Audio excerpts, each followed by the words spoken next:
Go Pizza presents SCP. The Steve Dangle Podcast with your hosts, Steve Dangle and Adam Wilde. I have an issue. Okay. I have an issue. This is not a medical podcast. I am angry. I am angry. Oh, okay. As a sports fan, I am angry. And Why I know are you that's angry? rare as a sports fan. Yeah. I mean, one from Cleveland in 2016. Anyway. Holy smokes! Yeah, what else do you want? Steve, listen. When something's racist, okay, you're not supposed to tell people it's racist if it's been around for more than 50 years. Yeah. Because more than 50 years of racism is just tradition. Oh, okay. Right? Oh, that's good. And Steve's referring, of course, It's like a to turkey. Yeah. Somebody asked Steve about whether he thought the Cleveland Indians logo and name are racist. No, they didn't even ask that. They're just like, oh, does Chief Wahoo got Toronto shook? Or whatever. I'm like, yeah, I mean, it's pretty racist. It is. Didn't we? Now, people were like, where were you on this before? I could have swore like a month ago or so, the Redskins got brought up. And I was like, how does Cleveland skate? How about we bring this back, actually? Let's bring this back even further.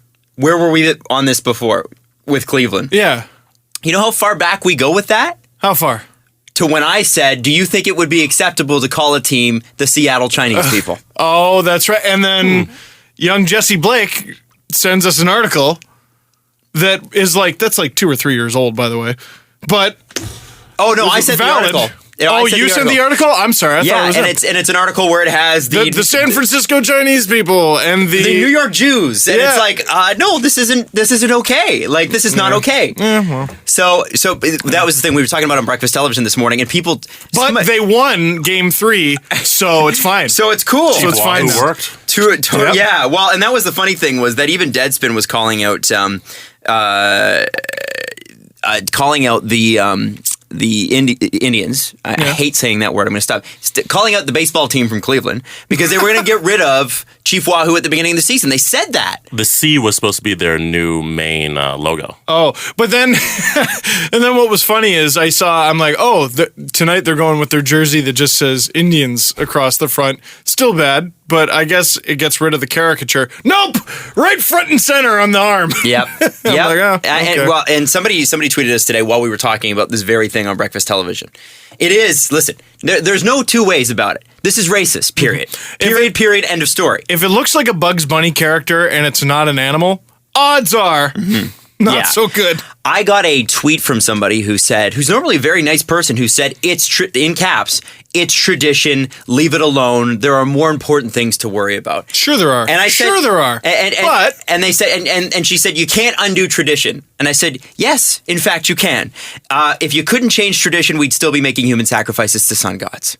And that is kind of the case. What my hilarious is a bunch of Steve Dangle podcast listeners were like, you mean I can't make human sacrifices? I better stop. Like, there's a whole bunch of tweets about that. I hate to break this to you. You shouldn't ought to kill people.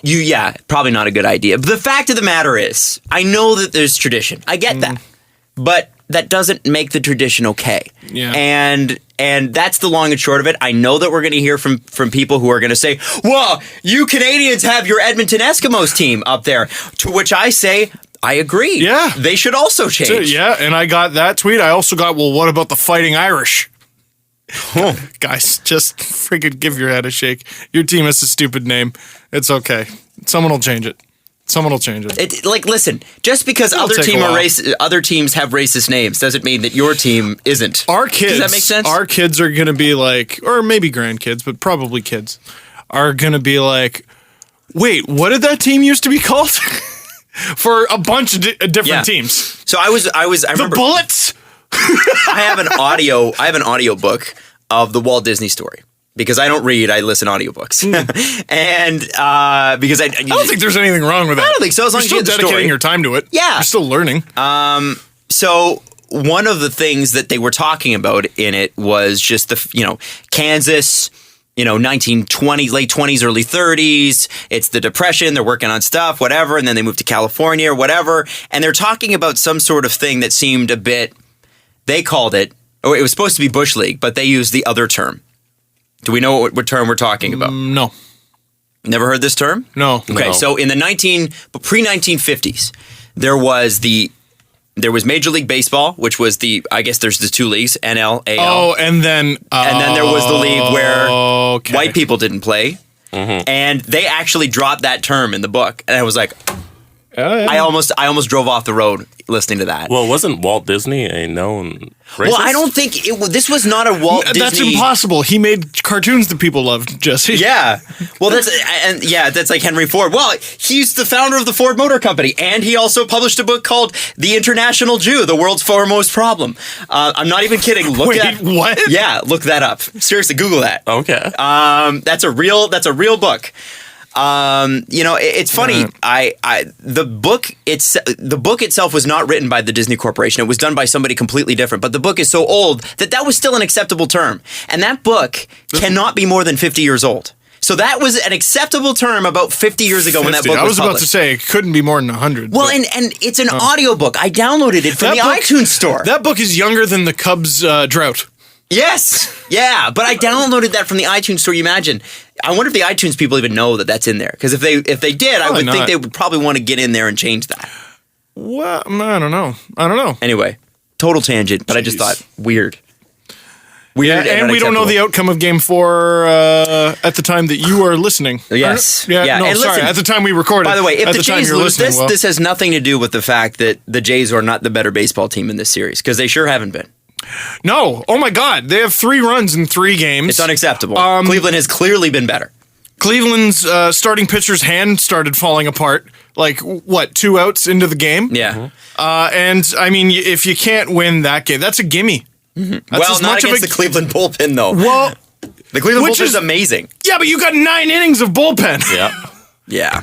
You're not going to get a bigger gimme than that one. Do you want to hear a little about the 91 issues of the International Jew? This is a real thing published by Henry Ford. Every week for 91 issues, the paper exposed some sort of Jewish-inspired Wait a evil... sec. Sorry, this wasn't a book? It was compiled as a book, was it not? It was a 4-volume set of booklets and pamphlets published and distributed Come in the on! early 1920s. So sorry. So the paper exposed some sort of Jewish-inspired evil major story in a headline. The most popular and aggressive stories were then chosen to be reprinted in 4 volumes called The International Jew. Financed by the guy that started the Ford Motor Company. Now that's funny. Funny when you look back and go, how idiotic. But you see that all the time today. You just see it in different forms. Think what's happening with Muslims. Like, it's the same stuff. Think of everything you see on Twitter, trolling, presidential candidates, small things. Yeah. Anyway, to baseball.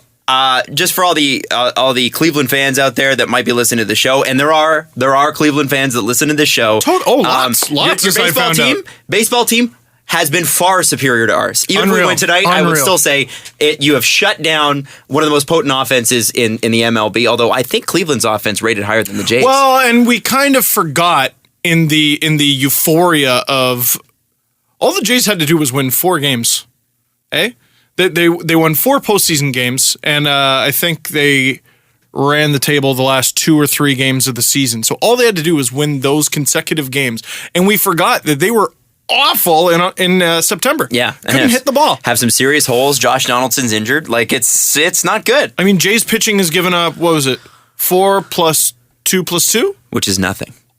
That's nothing. 8? No, yeah. I know, but I was going game by game. 8 runs in 3 games. You give up 8 runs in 3 games, you should be able to win at least one of those games. Yep. And they haven't. So, I mean, hey, Cleveland's rocking it. And, absolutely. I mean, injuries aside, I mean, I wouldn't want to play them in the World Series if I was any team in the National. And shout out to Trevor Bauer for going out there and trying anyway. Full respect. Yeah, I didn't like him showboating after, but, whatever. He went out there and he tried, and he did what any good old Canadian kid would have done. Did you guys hear the announcers as they walked him off the field? Because there was some cheers. Oh, yeah. So the American announcers assumed that we were cheering that he was injured. Now, wait, though. I'm sure some were. Let's not pretend like some weren't. Some were. Let's not pretend some people don't throw beer cans. Exactly. You're right. Fair. At babies. Intentionally, because they deserve it. No. I'm a Blue Jays fan, and that baby's a Blue Jays fan, so I'm going to throw a beer at him. I'm going to throw a baby at that baby.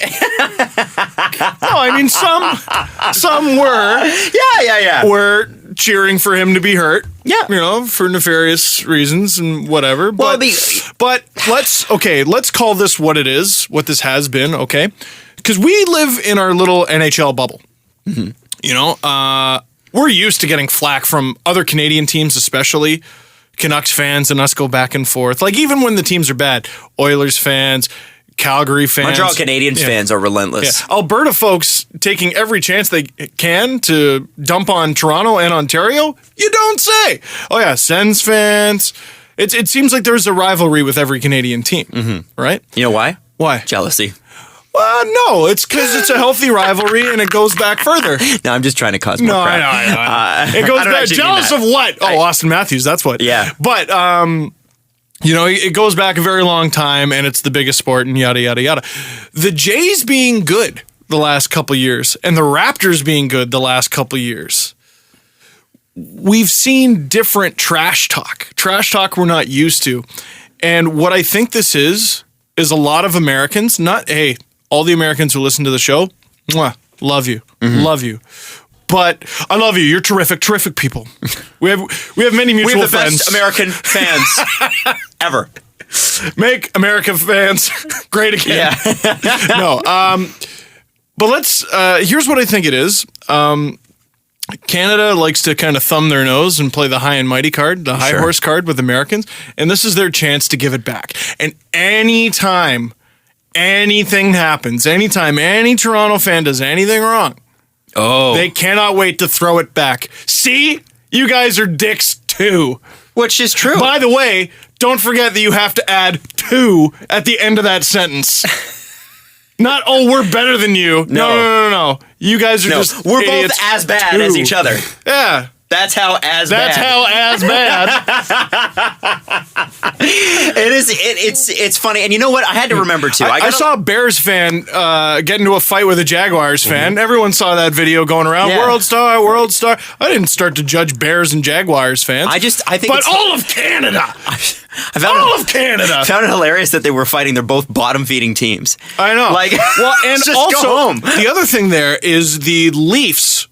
If something happens at a Leafs game, Leafs fans don't have to answer all of Canada doesn't have to answer for Leafs fans. No. Or Oilers fans. But all of Canada has to answer for the Raptors and Jays. All of Canada has to answer for the Raptors and Jays. Yep. Absolutely. That's pretty unique. And I think the entire country. So the announcers of actual words were, I don't know if I'd cheer a guy going off the field like that. And I said, listen, these are fans. This is not the Pope. So even if they are, I tweeted this, even if they are cheering for the fact that the guy isn't pitching anymore, well, it wasn't a baseball injury. It was I was playing in my garage with a drone injury. Well, and number two, I don't think that matters. They were excited. They were excited that they don't have to play him anymore. He should take that as a compliment. Now, yeah, no, that's 100%, and that's what it was. It was. Now, I do think that the hockey thing to do is always to cheer the guy, in football too, cheer the guy who's gotten up after being injured. I think that's probably what was going on, but what I didn't like was the assumption that, these Canadian fans, they're cheering on us, but I also thought about it after. Now I'm an announcer, okay? I'm not a baseball announcer, but I'm an announcer for a living. You're Tim McCarver. I am Tim McCarver. I am way worse than Tim McCarver. Let's just put that out there. I don't think that's possible. I don't think, nope. No. A shoe is better than Family Tim Guy McCarver. has given Tim McCarver a bad name, and I know he's retired now, and I feel bad for Tim McCarver. I'm not May his career rest in peace. Not gonna lie, I don't know who that is. Yankees announcer. Oh, okay. Now that's not the Yankees win. No, I don't think so. I don't know who that guy is. Anyway, I think the thing that you have to remember too is that where are these guys broadcasting from? Toronto. No. But where are they broadcasting? What's their channel? Oh, TBS. TBS. Okay. Oh. TBS is based out of where? Atlanta. I'm not even sure. Atlanta. Is it? Mm-hmm. The majority of TBS's viewers are from where? America. Right. Oh. So And what TV ratings matter when it comes to baseball in America? Cubans. That's right, Jesse. American TV ratings matter. Yeah. That's what matters. You know, and that's of course they're playing to their fan base. Yeah. I don't blame them for that. well, it's just. I mean, at least they're not Harold Reynolds. Watching. No. But down by is worse, the let's be ocean of honest. Lake Ontario. He just didn't have anything to say. No, Like, he and just he was said also- turf every 5 minutes and was like, give me my money.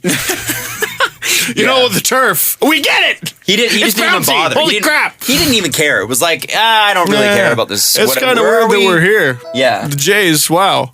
What is it, 1993? We get it. They hit a home run that one time. Oh, my God. Shout out the guy at Hockey Night in Cinema with the Joe Carter jersey. Yeah, I was gonna point him out. Yeah. Jesse, you pointed him out. And I thought I'd shout out, be like, that Joe Carter hit the home run back in 1993 to bring the World Series back to Toronto. Anyway, it's just Yeah, watching the American broadcast has sucked.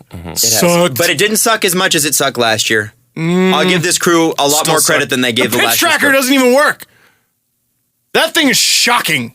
Yes. You can't even look at it.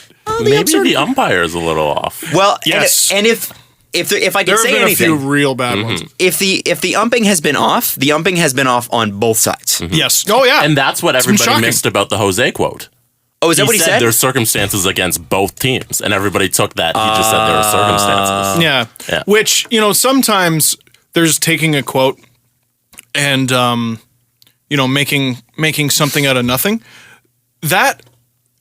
There's a difference between that and only taking part of the quote, which destroys the meaning of the context quote. of the entire quote, which is dishonest, Yep. which is Which is lying. what they're doing. It's Yep. poor journalistic integrity. Well, it's you're asking awful. for journalistic integrity in today's day and age.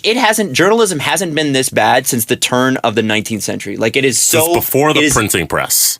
Well, no, but it's been, like it's the some guy on a hill. You know what I heard? it's. Turf. The turf. They used to call it. I don't know why they called it this. They called it yellow journalism. Look it up. It's of that era. Turn of the 20th century, I guess. It's the newspapers that are, back then used to just print these sensational, crazy stories, and then all of a sudden people were like, "Oh, that's bad for national welfare." These newspapers, they're actually supposed to be, giving us a public service. That's what the media is. It's a public service. Now that hasn't gone away. That still exists. There's just good journalism also. Yes. You know what I mean? Yeah. I think nowadays we go, oh, it's fine. And so we just trust everything, which allows this stuff to flourish Yes. again. That's why Alex Jones has a job and a following on the Holy internet. smoke. Or I mean, at least he's a frothing, yelling, crazy person. Yeah. That's You know easy what to he point is. out and go, it's that one. Crazy, nuts. But the ones who say it calmly are the more dangerous ones to me. Like who? The Mike Pences. Yeah. He says it. He talks not like a lunatic, so I'm comfortable with him. No. Listen to what he's saying, though. Listen to what Sean Hannity is saying. Well, Sean Hannity wears a bow tie. No, that's Tucker Carlson. No, that's Tucker Carlson, and sorry. his career ended 10 years ago when Jon Stewart buried him on live TV. Yeah, that was great. Now, Awesome. so let's talk about the real reason I'm angry, though, because I didn't even get to that. The Leafs only have 3 points in 4 games. Start of the show 20 minutes ago, I said I was angry. Did I tell you why? I didn't tell you why. I thought that was what? Yeah, you said because No, it wasn't that. Steve's Twitter. It was no. Steve brought it up, and then I said, "Well," and I just went with I it. don't think that's how it happened. You go back and listen to this after the recording. I can't do that right now. Yeah, I know, but you go back and listen. I just went with what you wanted there. Okay, fair enough. But the reason I'm angry is because there's a number 2 next to Austin Matthews' name. Yes. Because he's the poop. Whoa, Jesse. Wow. Yeah. We'll fix that in the You online could be the portion. P, the poop, or the bronze. NHL Stars of the Week. The P, the poop, and the bronze. There's your next t-shirt. Voodoo, wizardry, and bullshit. Oh, bull S. See? The P, the poop, and the bronze. We'll have a podium. Oh, this is great. Everyone get on it. Yep. Get on I it. want to We'll see buy some the t-shirt design. designs. So 3 stars of the week. Connor McDavid at number 1, Austin Matthews at number 2, Roberto Luongo at number 3. And Yeah. shout outs to Roberto Luongo. Because he's still a way better goaltender than Vancouver has been able to produce since. Oh, yeah. No, not just still great, But wasn't he supposed to miss the first month? Yeah. James Reimer hasn't even started yet. No, he's about to make his debut. I was asking you, when did that happen? I don't know. That completely. I don't know. We did miss that. Because the whole reason they signed Reimer was because Luongo's out for 2 months. Well, I mean, it was a 5-year deal. More than that. But still, like that was that blew my mind. It blew mine too. I thought that was really, really surprising, but that's great. I mean, but you got to feel bad. Matthews, 4 goals in 1 game, can't get first star, team loses. yeah. Come on! Oh, the maple laughs! The laughs! He's got nothing on Kyle Turris. Shut up. Shout out my fantasy team. Yeah, Jesse likes Shout this. out Jesse's fantasy But you know what? When Connor McDavid exists in the league, that's gonna be hard, man. Yeah. 6 points in his first 2 games. Gross. It's video game. Oh, yeah. It's like nothing for him. Some people have kind of been laughing at the notion of McDavid being better than Crosby already. And I've laughed at that too. I don't think so. No, he might already be like less than 50 games into his career, the best player in the NHL. Well, and I've never seen anyone that fast. I said it before, and I'm going to say it again. This time with a little more confidence because I have 2 games to back me up, and 2 games, as we know, is a sample size for the entire season. This is how the whole season. will go. Absolutely. Connor McDavid could lead the NHL in scoring. Could very well, would not surprise me, and win the Hart and win the Rocket Richard as well if Ovechkin doesn't score 50 goals, which he may. Which, by the way, like Ovechkin will have like 20 by the trade deadline, and we'll call him a bum, and then he'll score another 30 after that. Yeah. And Ovechkin things. Just Ovechkin things. What was it, a hat trick on the last day of the season? Or second last day of the season? Oh, so yeah. he didn't have to play the last game? That's the most gangster thing I've ever seen. Can we rewind to last season just before we go to break here? Remind everybody how badass Alexander Ovechkin is. So he's sitting on, I think, 47 goals with 2 games remaining. Ovechkin scoring 3 goals in 2 games? I believe it. Still a tall task. Doesn't the bugger go out and score a hat trick in his second last game? And then he spends the last game of the season as a healthy scratch, resting up for the playoffs, shaking hands and high-fiving fans and signing autographs. He's the greatest. The best. He's amazing. The best. Amazing. He's the Dos Equis man of the NHL. So when we come back, I have one of the best calls I've heard in a long time. If you watch Steve's video at sportsnet.ca, his most recent one, then you know what I'm talking about. It's the Hockey Night in Canada Punjabi edition with Mitch Marner, which is great. I ran it on Kiss yesterday. It's just an amazing call. Now, we'll talk about that, and then we will answer the question, is Mitch Marner's mom the worst? That is when we come back on the Steve Dangle podcast. And by the way, we're not actually being serious. I am. Let's start this segment with the best call since Bonino. Ready? Marner, leke aa gaya, puck, shot, they goal! Mitch Marner!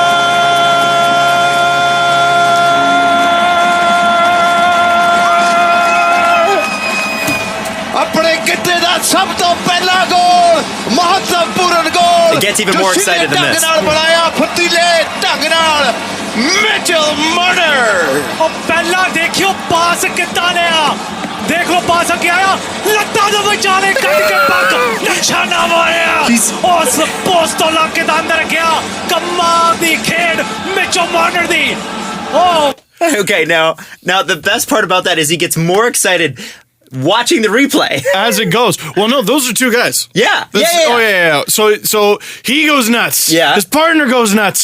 And then he goes even more nuts. Because it's like, wow, he received that pass and he made it happen. He scored from the top of the hash marks. That to me was the most impressive part of that goal was how he received the pass.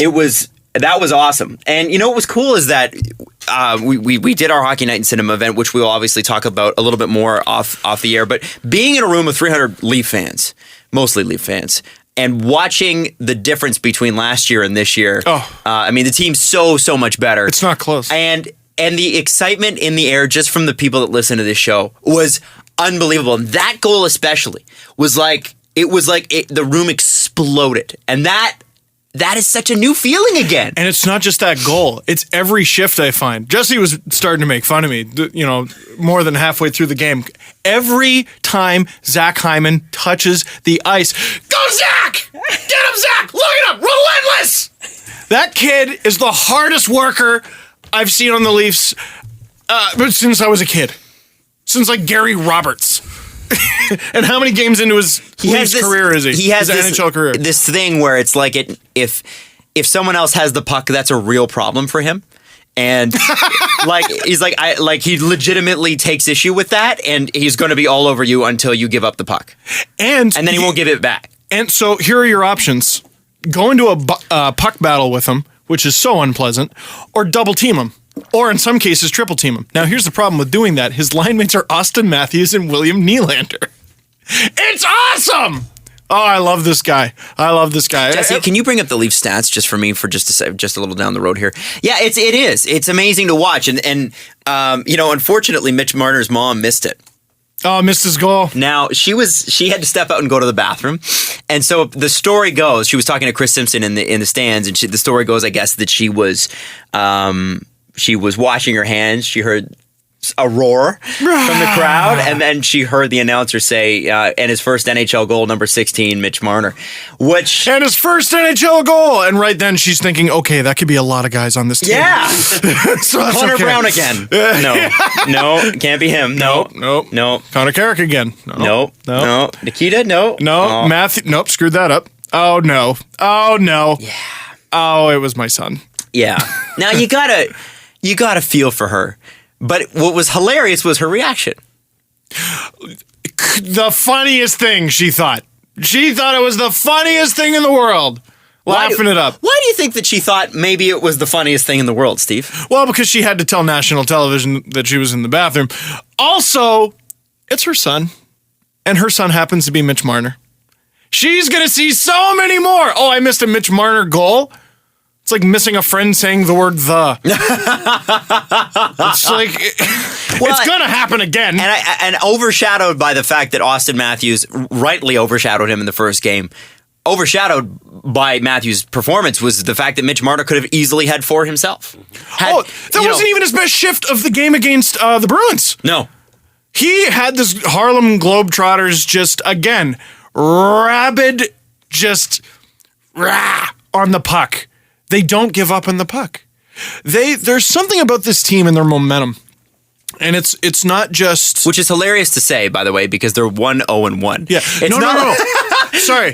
I'm not talking about their momentum in the standings or winning. I'm talking about every time a pass is made, particularly in the neutral zone, I expect the Leafs to corral it.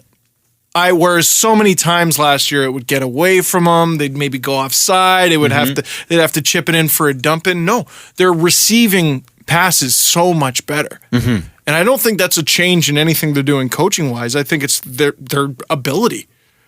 Marner can grab onto the puck. Matthews can grab onto the puck. Mm-hmm. A lot of these guys on this team are they're just more skilled than what we had last year. I was watching some of the post game stuff, and they caught up with the Leafs. I believe at practice yesterday, which would have been Monday if you're time stamping this when you're listening. They were talking about kind of the strategy.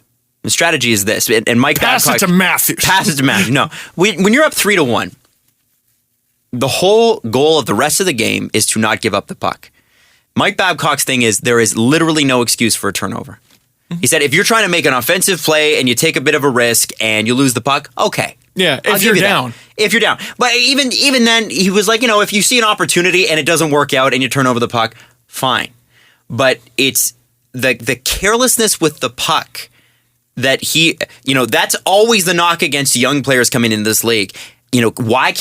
Terrible giveaways. It was plagued Jake Gardiner for 4 years, still does. Mm-hmm. Sometimes he still throws it up the center.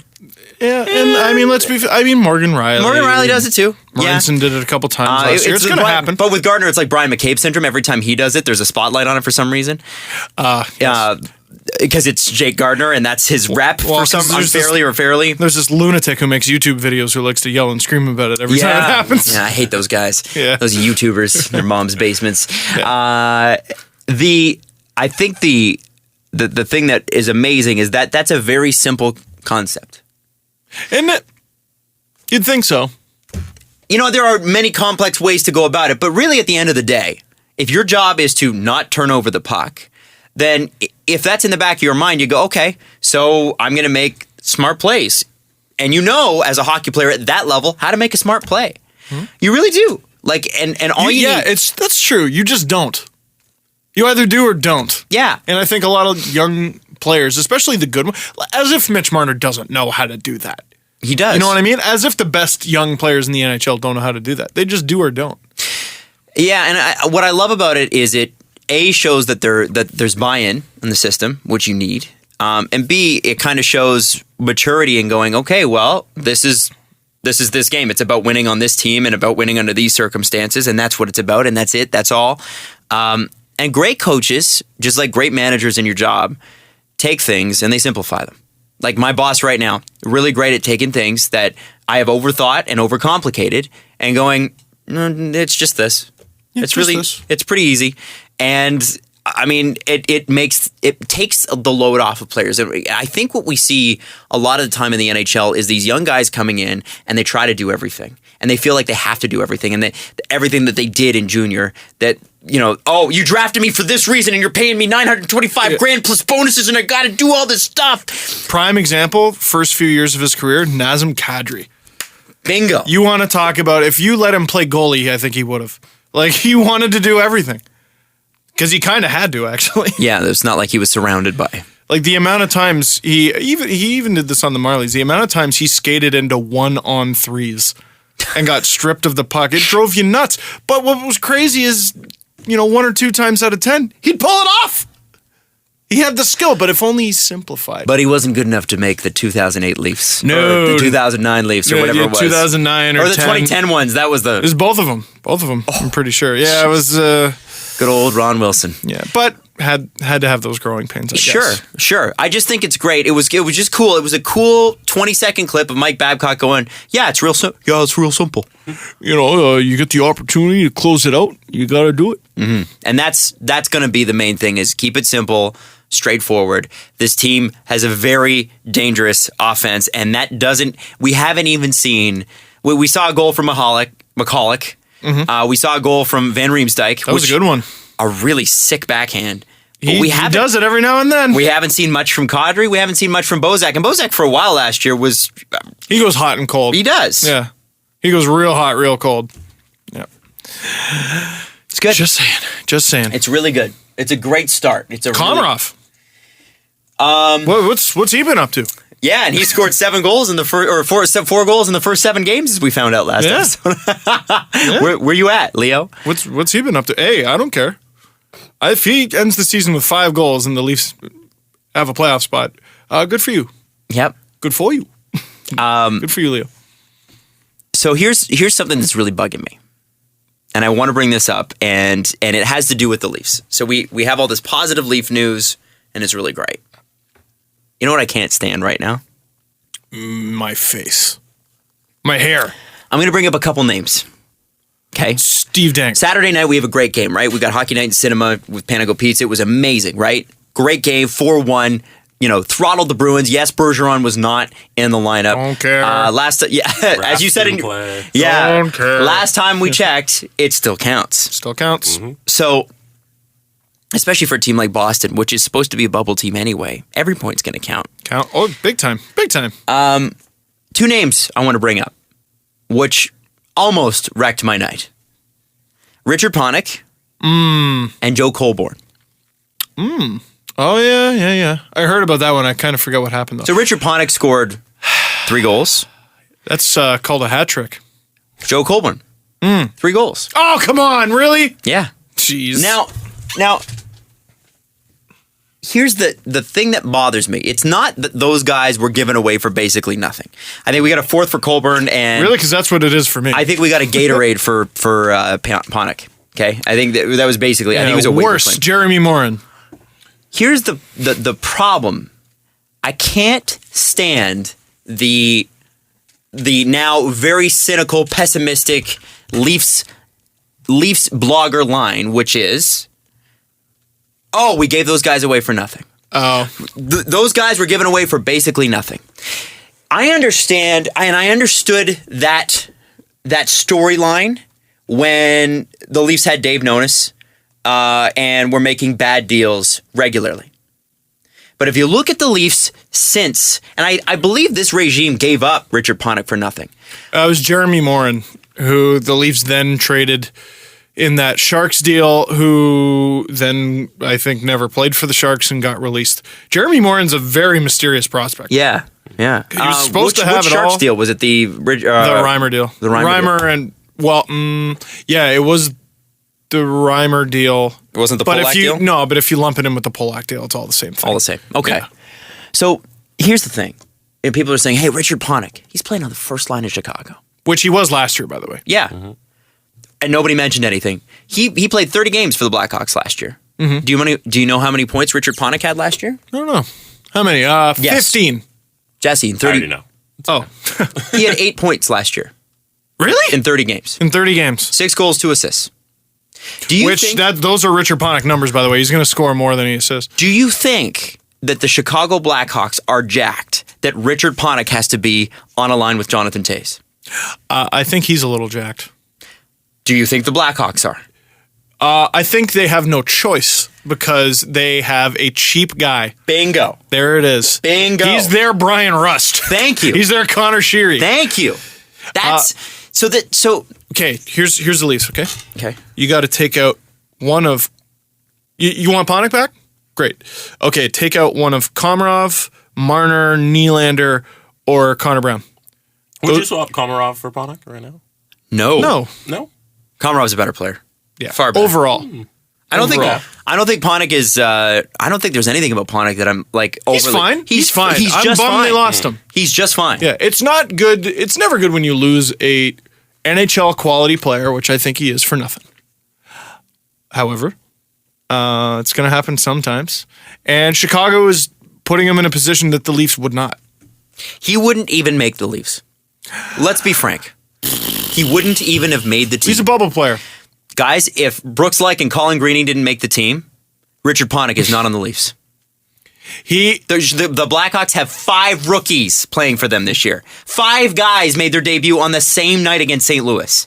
Because they have to. Because Toews and Kane are making a pile of money. I'm so glad Yakupov isn't a Blackhawk, by the way. Yeah, because that almost Remember that happened, rumor? Oh my God. And it's not like Blackhawks fans. Hey, why are you picking on me? No, it's because the league just keeps letting you off the hook. Mm-hmm. They just keep... These guys are screwed against the cap. You know what we should probably do? Help them. Yeah. You know what we should definitely do? Help them. Why? Stop it! Stop it! Stop giving them every opportunity. Well, what the hell? St. Louis has got a good player in Yak. I think he's going to do great there. Goal in his first game, too perfect. Here's the thing. Okay, so don't be upset about Richard Panik. The guy had 8 points in 30 games last year, okay? So if you want a guy who scores 16 to 20 points a year, who plays on your first line, fine. Go. They're a dime a dozen. I'm sure the Hawks would give them to you. I'm positive about that. Also, now, Sean Thornton got a hat trick once. Yeah. But here's the other thing. Joe Colborne. Be a little more upset about Joe Colborne. Because I believe last year, he had 44 points in 73 games. He's got 109 points in 234 career games. What's his cap hit? I don't even know. Go to General We'll get to that.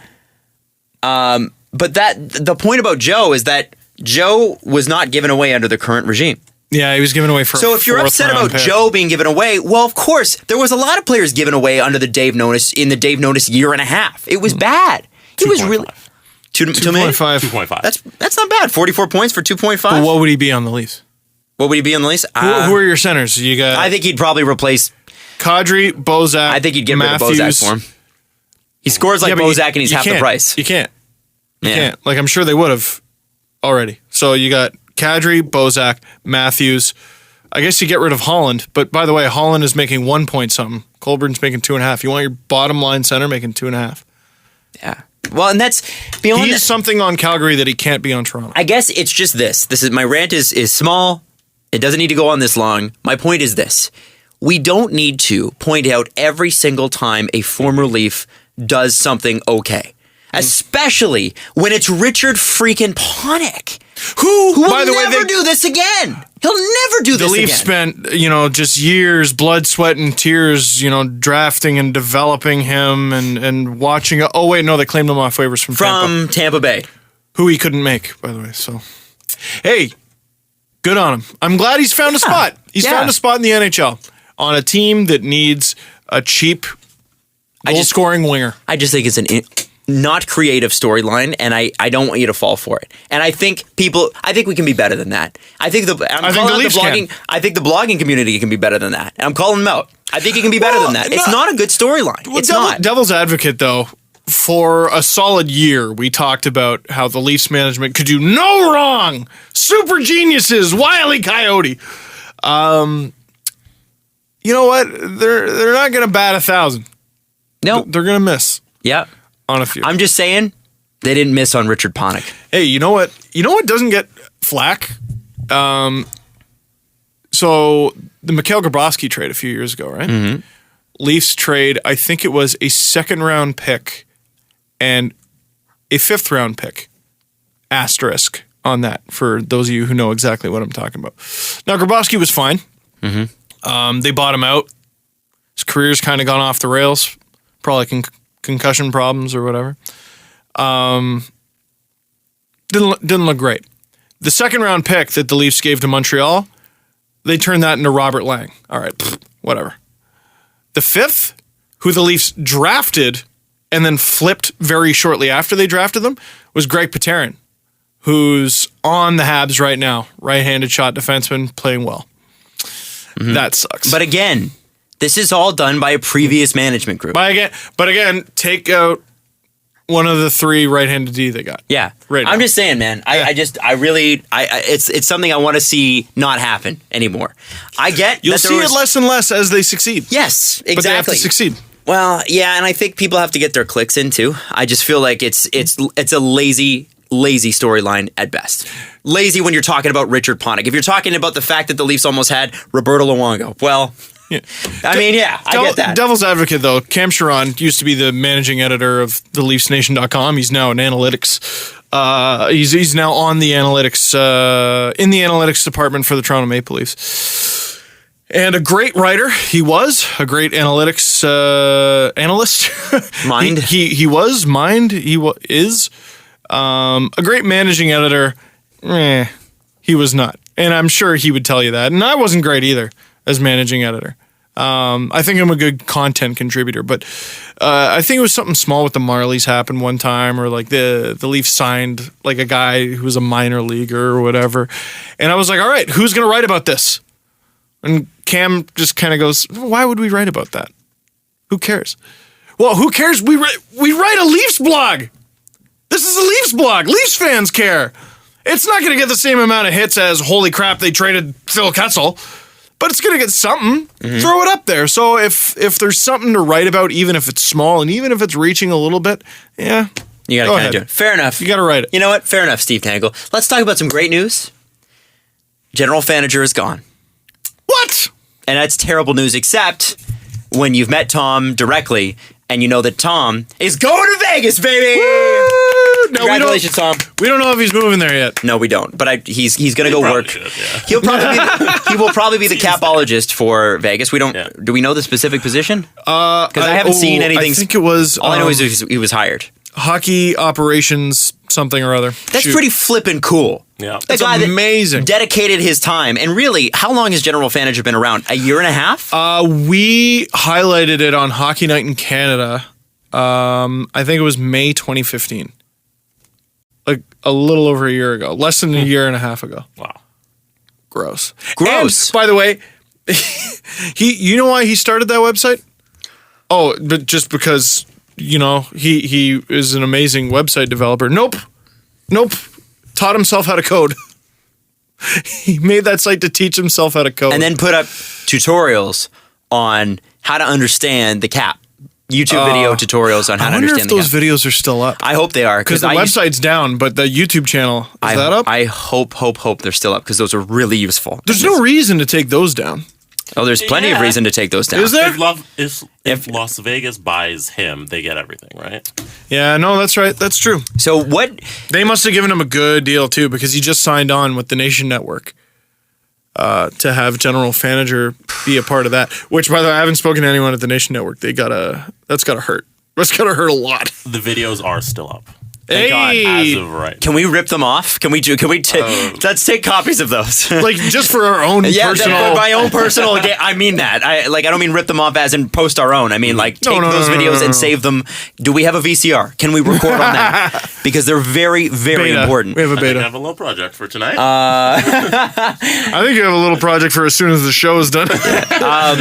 But yeah, I mean this is another instance of somebody going, hey, there's a need in the marketplace, and I'm gonna fill that vacuum because obviously Cap Geek, was such an important part of what all of us were trying to do. What? No. I don't think fans are interested in a cap site. Adam. Certainly not. I think that's more of a media thing. Yeah, it might be. Shut up. You know Gary. what's great is that the teams are for sure interested. You think? You think? And I just think good on him. I love stories like that, and I think we all do. Where he's self-made, and he gave up, and he talks about it in the. We actually have some of the clip from when he talked. He came on the show. If you're a new listener, we talked to him for an hour and 50 minutes on July 21st this year. If you want to watch Adam, Jesse, and I, stare at another grown man googly-eyed and just listen for like what, an hour and a half, 2 hours, you'll really enjoy this podcast. Tom Barashka, incredible. Like, this is the thing is we don't want this to go away. And so understand that from a user experience, if you do have ads, we get it. We totally get it. I totally get that, and I understand where you're coming from. I was a big user of War on Ice. I was friends with the guys that ran it, and it sucks that it's down now. But it's hard to imagine the scenario where if you were running a site that was not making you money and was actually costing you money, and you were offered by a GM, hey, come work for us, that you wouldn't take it in a heartbeat. So I totally understand what those guys did. Totally happy for them, really happy that they are where they are, and I hope for the best for them, but it sucks to see a great resource like that go down. And so part of the things I'm working on, in addition to all the stuff that we do for the site, is trying to figure out a way to make it profitable, monetize the site, and make it in a way that we can continue to build it and make it better, bring on people, and really make it something that can be even close to as good as Cap Geek, because I don't think we're anywhere near there. Matthew did an incredible job with what he did, and I don't know how he did it, but he did a great job. And so I think we're probably still just a fraction of what he had going. And Anyway. If you keep going there, Oh, do you want me to keep going? you ask the question directly. I think the end goal is to build on what he did, get there, and even go further with it. What Matt did with Cap Geek, it really was like that website was the pyramids.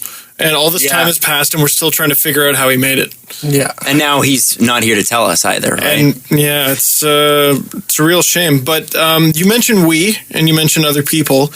How many people work on General Fanager? The day-to-day is just me. So I've written every line of code. I've pretty much entered probably almost every contract. That's insane. But when I was building the site, I That's did have, like, my now wife was entering contracts for me. Yep. That's a good one. Yeah. Oh Holy smokes. Don't I know it?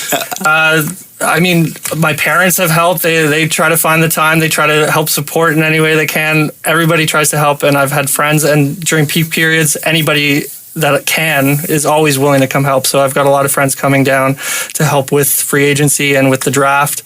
They always help at trade deadline and all. Do you just order a bunch of pizzas and go all night? Pizzas, Red Bulls, and beers, and then we go at it. That actually sounds like a really fun time. Yeah. That is, by the way, a scene from The Social Network. Yes. So, Yeah. I'm just going to go with I'm still right. He's still creative. He's still Mark Zuckerberg.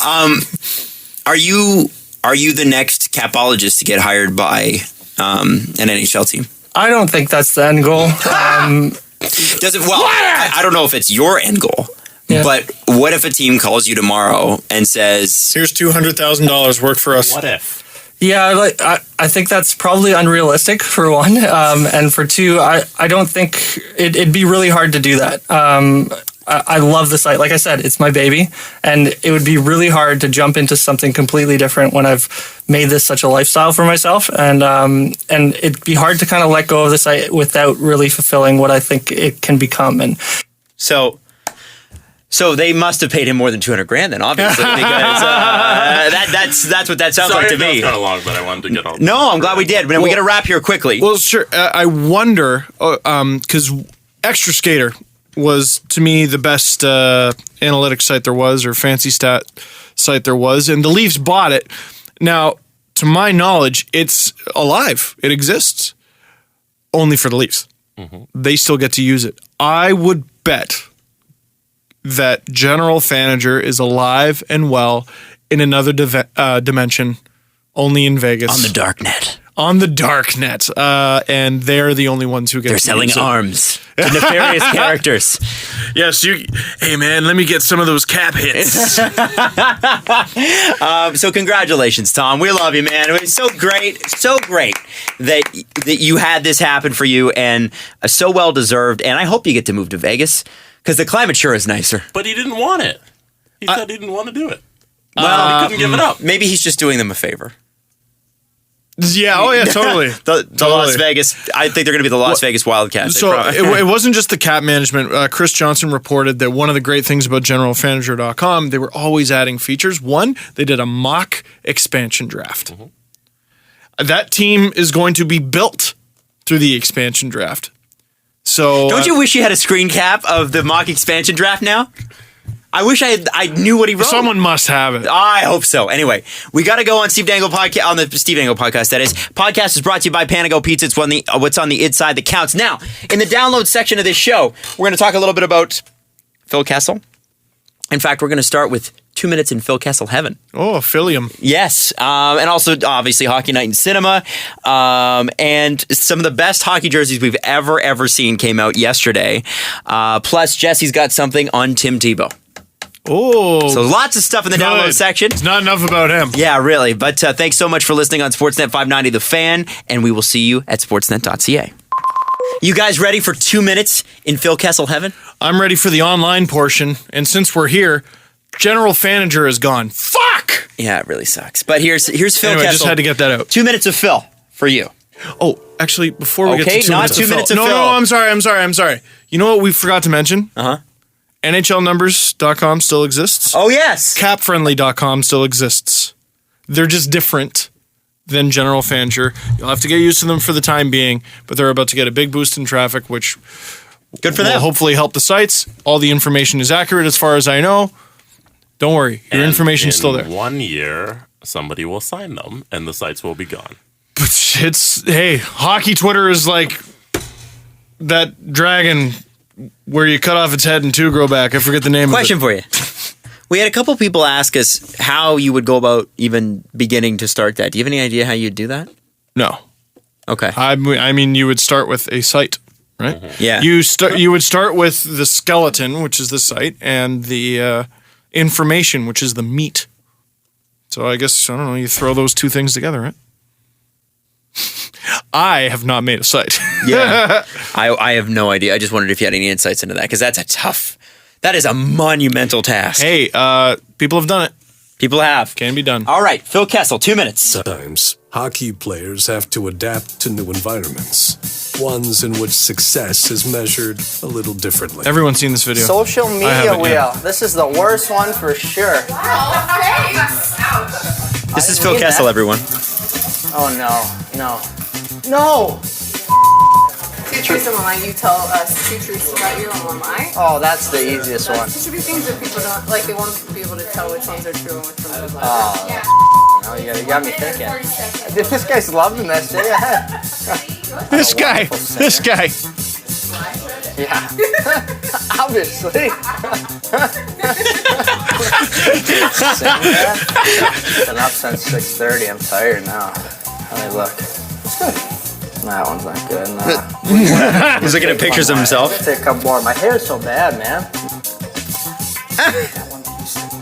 Yeah, I know. Where is it? It looks stupid, doesn't it? You see how my do looks on the TV at least? This is on the thing all year, right? Yeah, this is embarrassing if it looks terrible, right? It looks like I'm balding, though, I'll tell you that much. You are, I Phil. definitely have no hair. Need to get it fixed, I'll tell you that much. I'm not sure I have those skills. Ha! See that? He's catching a puck on his stick now. Phil, say Jenny. This guy's a Forrest Gump of hockey. I love it. Just make sure I look good in these photos. Just give me a little hair or something. This is my favorite thing that ever happened. Can't even do that anymore. I'm getting too old. They ain't great, but what are you gonna do? You want something else? You want to smile? I mean, No, they're fine. I got just terrible hair. Yeah, you know, it's like no lid. Look at that yawn. He's yawning now. What a treasure. Oh man, I need a little nap now. We're retaining salary on that guy. I'm done. And for everyone on the YouTube channel who couldn't hear that, what should they look up to listen to that? I put it on the audio. You've seen it. It's on. It's fed in. I got to take it off the YouTube part. Oh, you do? Yeah. Really? Oh, because Yeah. it'll get stripped? Yeah, it'll get stripped. Will it actually? Yeah. I don't think so. If that video exists on YouTube, then we can't air it on YouTube as well. Is it on YouTube, though, or just their Twitter? I think it's just on their Twitter. I only got it on Twitter. Okay. I don't know. You'll know when you see. Basically, what you want to do is go to the listen. Penguins at Penguins on Twitter. It says, "Truth. Phil Kessel loves country music. Truth. Kessel's dog is named Stella. Lie. Kessel's a wonderful singer. It's basically in the room with Phil Kessel. And you know what?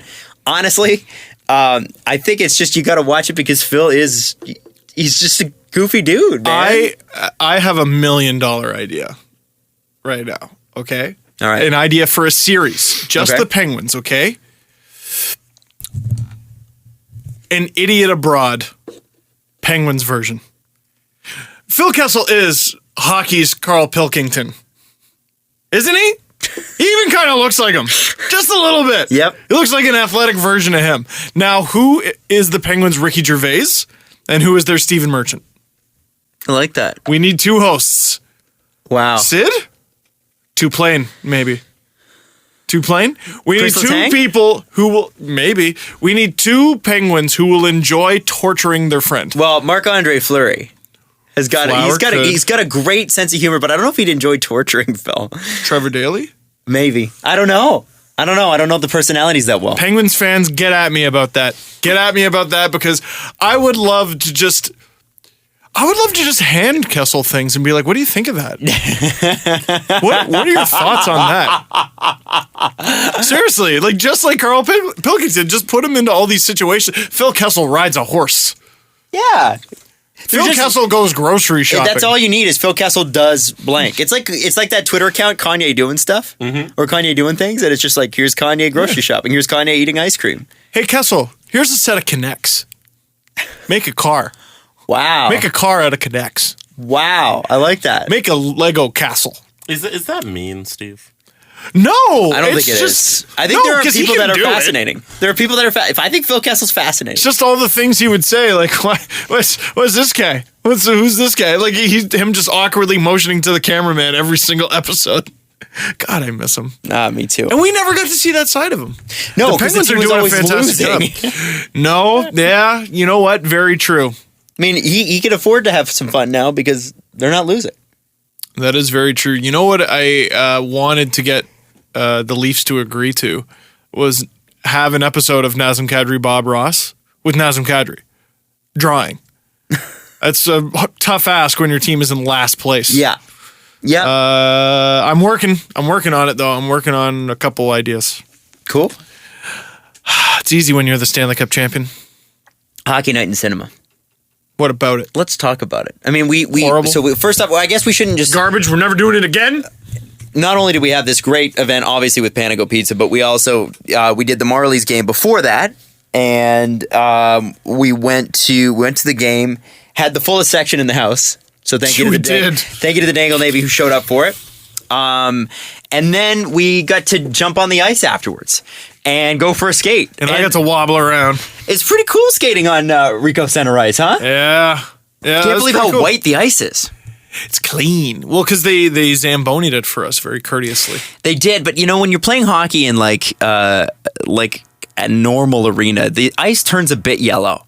Yeah. It's almost like they've got they don't use Dasani, they use like the high end bottle of water. I think that might also be the Fiji water. It might also be a lighting thing.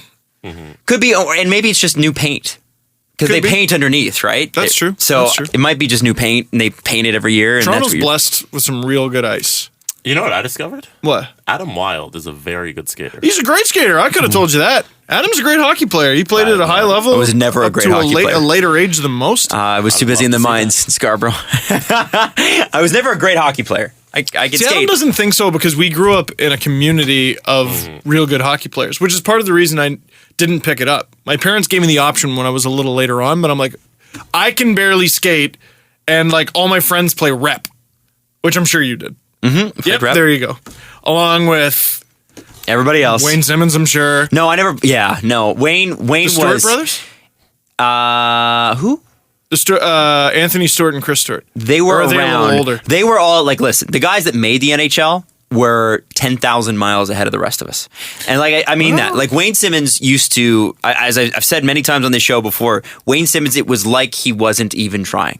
You just knew. You just knew with the guys that you knew the guys that were going to make the OHL. You could tell. You knew the guys. Quitt? Did you Rob ever Quitt play with played Rob with Rob Quitt? Quitt for sure. Never played on his team. I think I maybe subbed in a couple games on his team. He was a Marley for a little bit. Yeah, but Rob Quitt was a guy that he had the size, knew he was going to go somewhere, just didn't know how far. He was Ryan Ellis's defense partner when the Spitfires won the Memorial Cup. So that's amazing. Not bad. Yeah.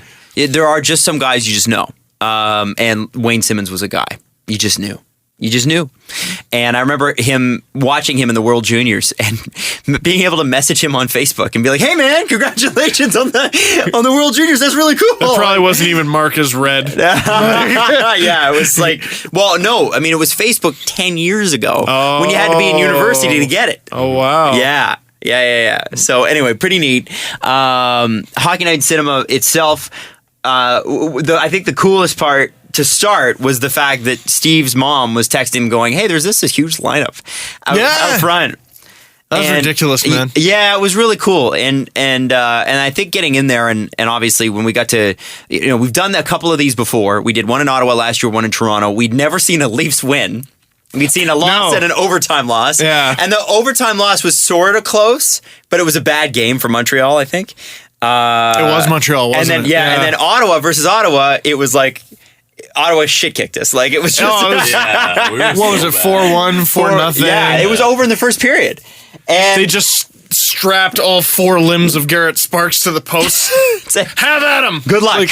Good luck, Garrett. We love you. Oh my God, did he take a beating at the end of last season? Poor guy. It was the best parts of those events were the intermissions. It was what was Don Cherry going to say, and us talking to the audience and talking to the people that come and finding out where they came from. We had people from Michigan, we had people from Montreal, we had people from Ottawa. Well, Brampton. Yeah, Brampton. I just thought it was funny. It's like, where is everyone from? And we had people yelling out all the faraway places, and then Brampton. But I mean, like for the original two events, it was the best parts were the intermission. For this one, the best part for me was watching the reaction to everything that happened during the game. It was not us. It had nothing to do with us. It had everything to do with Leaf fans enjoying being Leaf fans again. Genuine excitement. Well, like when Nazem Kadri and David Backus went at it. Which was like it was like a UFC arena. Like it was just crazy in there. And he throws it over. And then he got him down. They got Backus down, and the whole team. And when Mitch Marner scored, it was like everybody stood up. When the national anthems played, stood for both national anthems, and there was audible singing for the Canadian national anthem. Like, how cool is that? It was beautiful. To be fair, that did happen at the first one. It did, I guess. Yeah, I guess it was just. First of all, I didn't remember that. It was with pride. But I thought, there's just so much pride now, and it was nice to see that. Excitement. Genuine excitement. Yeah. And Penguins fans, you got the Phil Kessel as the Stanley Cup champion. All I had to say in that theater was, Austin Matthews is Toronto Maple Leaf. And everyone, yeah. Because, man, we're super stoked that this guy's a Leaf. And by the way, shout out to Danny, who flew up from Pittsburgh to be here. That wasn't just for the event, was it? I think it was. He's like, he said it was the best vacation he'd ever been on. He comes to Toronto in rainy October, and he says it's the best vacation he's ever been on. Danny, you need higher expectations, man. No, I disagree. I hope this was the last vacation he ever takes. Yeah. And this stays the best one. I hope he never goes to Jamaica and realizes, oh, this sucked. God, I sure hate the beach.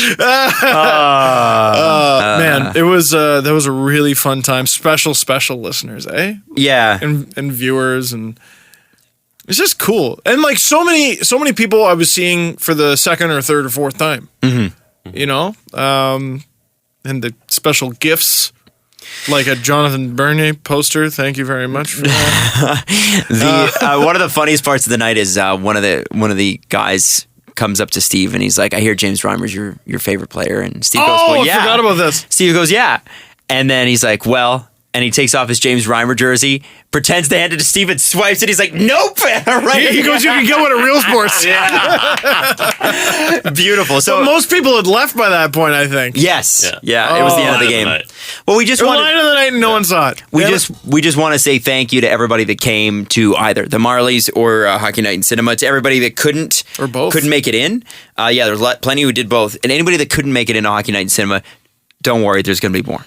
Yeah, we are trying to figure out where the next one's going to be. Mm-hmm. And we haven't had that discussion yet, so that's where we're going to leave it. Sure. But I think, Tell you what, go to Panago's website, go look at where there's Panagos, and then tweet at us. Yeah, tell us where you want us to be. Yeah.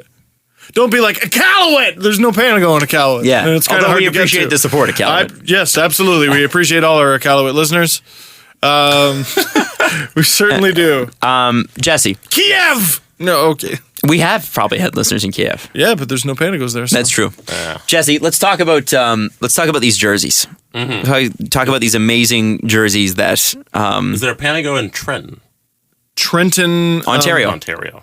It's only about an hour and a half north of here. I don't think or not so. northeast of here. Okay. Well, like where the base is, the army base. Well, there's also a city.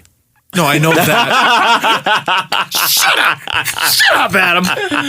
Smarty ass. So these jerseys, the Trenton Golden Hawks of the Ontario Junior Hockey League will celebrate Wildlife Week by wearing jerseys bearing the likeness of Harambe. Oh, no. Can you show Steve there? And everyone in the team's number is 69. Oh my God, it's actually him. Mm-hmm. But there's a catch. And it just says Harambe at the bottom. Is that real? It is. It's real. It is real. Even NBC was reporting it.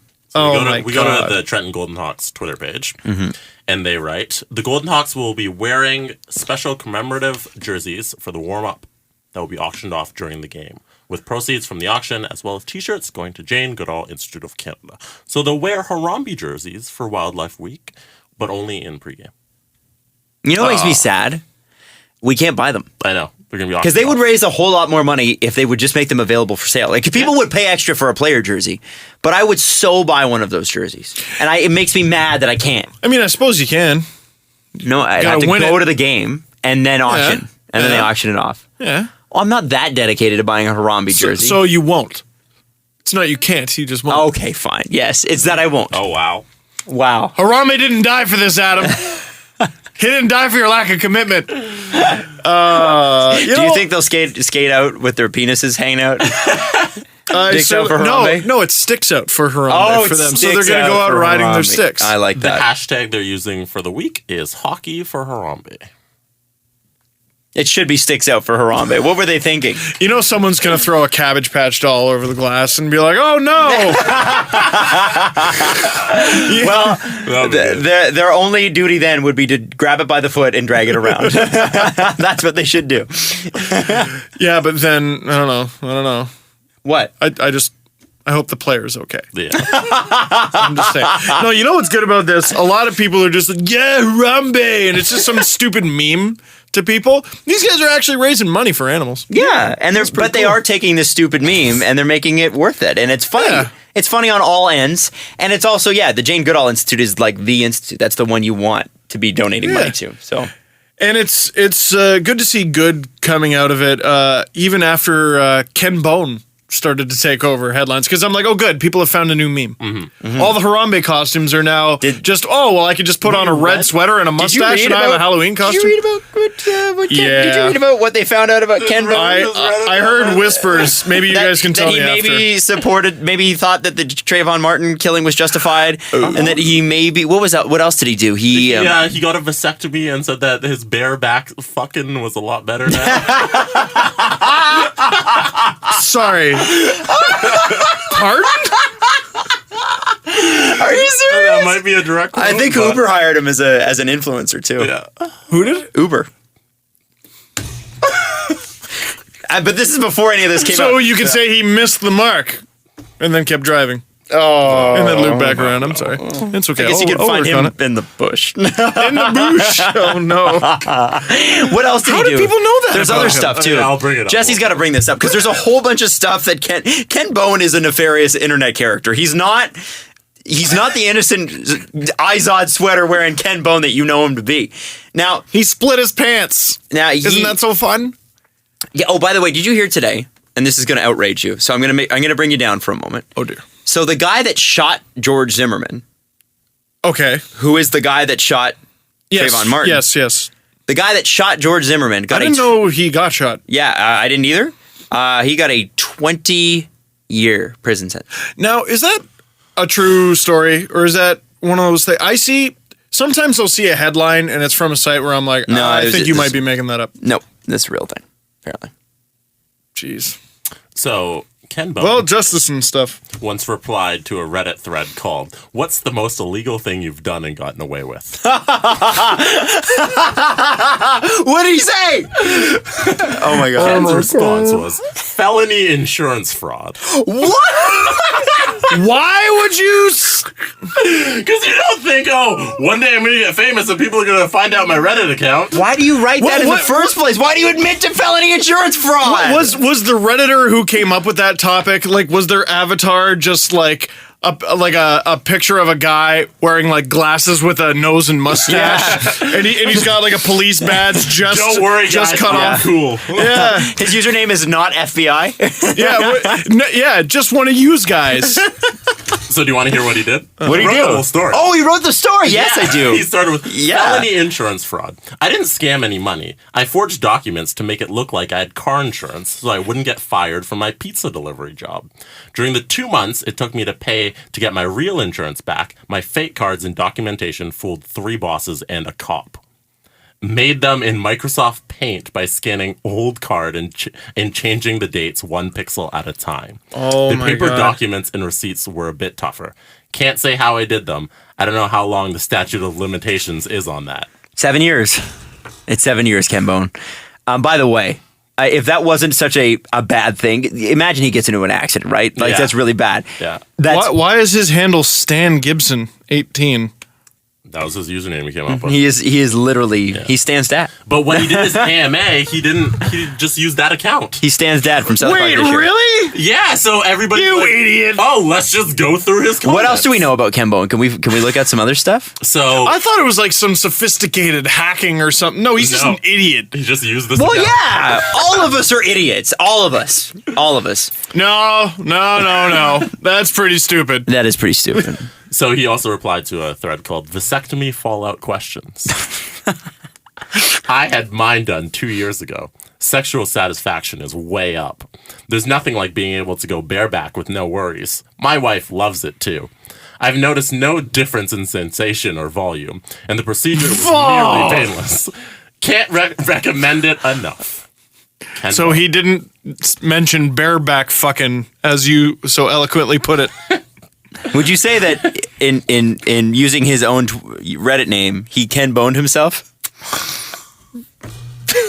That's it for the Steve Dangle podcast.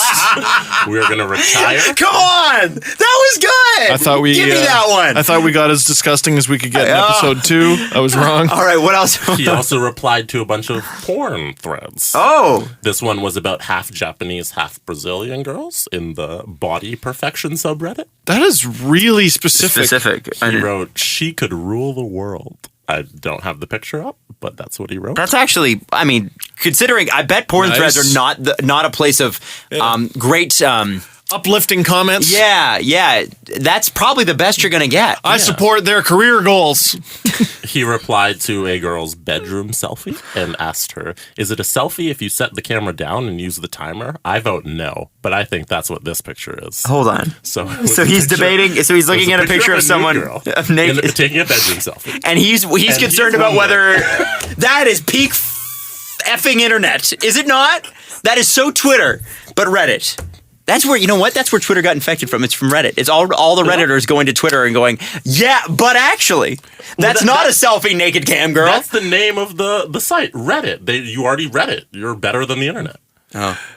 Yeah, that's true. And all of this because he split his pants. All this because if he's not wearing that sweater, we don't care. If he doesn't have that mustache. What is it about the sweater? I don't even think it's that interesting. I think it's because it's your dad's sweater, and he's just like this round little guy. Like, man, people found him adorable. Okay, he definitely looks like a real life Pixar character. Pixar character. He could pass for Peter Griffin if he wanted to. Yeah, maybe. But like every time I saw his picture, because I didn't watch the debate, because why would I? Mm-hmm. Every time I saw the picture, I'm like, oh, I bet he asked a ridiculous question. No, he just kind of asked a question while wearing a sweater. Yeah. No, he was. And now he's world famous, and we know all these things about him. What else do we know? We know he has a vasectomy. We know that he committed insurance fraud. That he committed insurance fraud. Brazilian girl? He likes Japanese Brazilian girls. Yeah, he definitely didn't read up his facts on the Trayvon Martin case. Didn't know the facts. Do you want to read that comment? Oh dear. Do we? I don't think so. Let's not. Yeah. Let's not. Okay. That we're about done. Yeah. Noted Cleveland Indians fan. No, I'm sorry. It's a funny thing, the internet. I feel like in the future, politicians are going to have to be like, well, I have 5 or 6 naked photos out there which you can see, but that doesn't make me a bad politician. They're just going to have to come out and say, Pete Holmes, YouTube. Pete Holmes talking about like how is anyone going to run for president? Yeah. And by the way, we've passed the cutoff now. Nope. We've passed the cutoff. Oh yeah. I was reading an article. I think it was the Times did something on this. No. Oh, I forget what it was. But basically, a BuzzFeed editor has moved on to a very important job at CNN. Okay. And BuzzFeed News is actually doing quite well. They get great scoops. They're doing things that are giving traditional news organizations a run for their money. They generate a buzz. They do. The thing they feed you. The thing though that this guy does though is he has a whole bunch of Trump. He had a whole bunch of Trump exclusives and stuff like that. All he does is go back and listen to old Howard Stern shows, and then oh yeah, okay. So this has blown my mind about him. Oh, here's something Donald Trump said on Howard Stern. It was the biggest show on the radio when it happened. Yeah. It took you until a month before the election to find this? Come on, guys. Holy smokes. Yeah, and at that point, I mean, the guy's been on TV more since like 1985 than Johnny Carson, than Jay Leno. And you couldn't find all this stuff? Tim Tebow. Yes. That was not a good transition. Let's go. Let's not ruin the show. Jesus himself. Jesus himself. Austin Matthews? Tim Tebow has been playing in the Arizona Fall League. Mm-hmm. Now, where does that rank? It's pretty high. Is it single A? Because that season is over. The minor league season is over. So okay. Double A, single A, all done. So if any of those players want to go play extra baseball, they can go to the Arizona Fall League. So you can face some pretty high pitchers and some pretty low pitchers and hitters. Oh, so it's a mix and match. Yeah. It's triple A, double A, single A. Okay. How do you think Tim Tebow is doing through 12 at-bats? Well, in an instructional league, he hit a home run his first at bat? Yes. So this is higher than that. Where is instructional league? Is that below single A? Yeah, that's basically just batting practice. Oh. They're teaching you. Through 12 at-bats, 12 home runs. I'm going to say 0 for 12. Tim Tebow is 0 for 12. Yeah! Poor guy. I don't listen, I'm not cheering for the guy to fail, but I am not cheering. You were right, though. You were cheering for yourself to be right. Yeah. Yeah. Now, he's got 5 strikeouts, and Deadspin took this as an opportunity to come up with some headlines. Tim Tebow headlines. So they went with, After 3 days, Jesus rose from the dead. After 4 days, Tim Tebow is 0 for 12 in the Arizona Fall League. That's a really long headline. Yeah. But they also listed all the headlines they didn't go with. Like, hitting a baseball, a miracle too hard for Tim Tebow. I would have gone with that. That's a good one. Jesus Christ, Tim Tebow can't even make contact with the ball. Come on. Number 3. Tim Tebow can raise the dead, but not his batting average. Okay. I love that one too. Now this is just They went with their worst headline. Yeah. Well, for the rest of the article, it's you know how they came up with all these? They took 2 dads and just put a 12-pack of beer on the table and said, write us some Or headlines. us from last episode. Or yeah. No, those were brilliant. We should get Bob Dylan's literature or Nobel whatever Laureate. prize. We should, you know what? Maybe Billy Bush and Donald Trump can make a comeback and start writing headlines for Deadspin. Oh dear. What do you think? Tim Tebow, why he's a bum. Tim Tebow, why he's a loser, but we have many mutual friends who say he's not. Why Tim Tebow needs to grab people by the baseball bat. Oh no. Unlike I'm not. Come here, Donald. Give Tim Tebow a kiss. Oh. They're gross. Both of them. Gross. Gross. Unlike Christ, Tim Tebow unable to resurrect his athletic career. Oh. I love this. You see, there was a guy named Jesus, and he died, and then he came back. But that's the joke, is that they're... Matthew, Mark, Luke, and John, Tebow Cade with 2 men on. No! I desperately want one day to work for Deadspin. Oh my God. Just to be in a board meeting, just listen to these guys come up with their ideas. They're so funny. Oh boy, they're going downhill. You think they're going downhill? Yeah. What? How dare you? You're Yeah, crazy. They suck. What? What? Dude, Hot take. when they hit it That out is of a hot take. That's when a they hot hit take. it out of the park, I'm like, damn. Great article. And they really go for it. Like they write thousands of words. But then they do so much of this clickbaity shit now. And then every now and then I go, well, it's Deadspin, so I'll give them the benefit of the doubt, and I click it and I'm like, nope, it's just horse shit. It's just, I think with a just site like horse that, shit. you live and die by the content of the day that's available. Yeah. It's like my radio show. We live and die by what's hot. And that can be really tough sometimes because sometimes there's just nothing going on. It's like, one was like, why you should never cheer for Canada or something like that. I'm like, how long until the maple syrup joke? 2 paragraphs, longer than I thought. Exit. Like, it's just shit that anyone can write, I think. I like to read stuff where I'm like, I couldn't write that.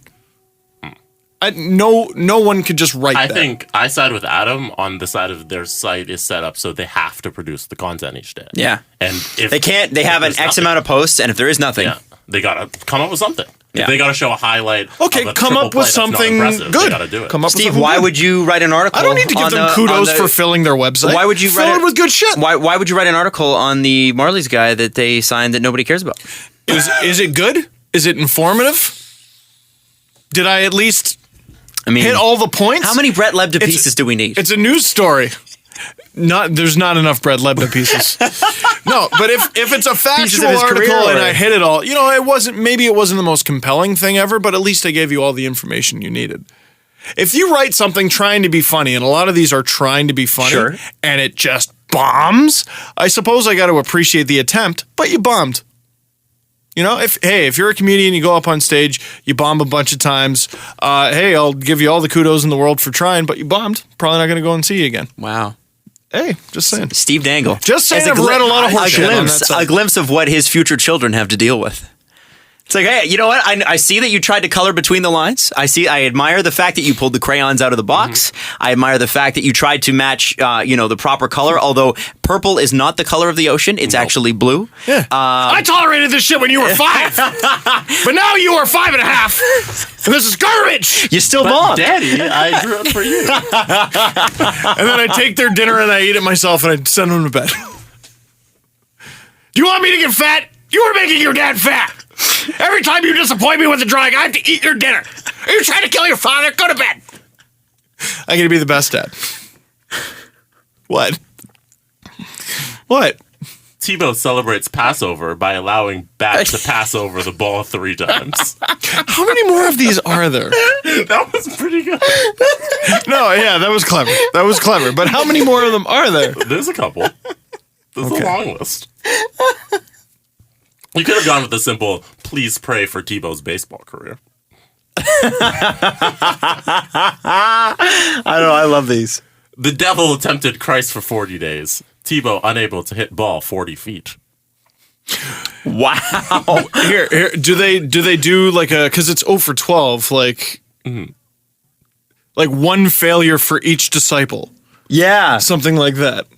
No, see, I think their headlines are much better than the one you just tried to go to. Fine, that's fine. If you have I something agree. better, please contribute. I don't. I also wouldn't write on the 12th at bat. God still wouldn't let it rest. There you go. Right? Pretty good. Come on. Hey, I did something okay. All right. All right, we can end with this one. All right. Tim Tebow may be a disciple, but he sure isn't disciplined at the plate.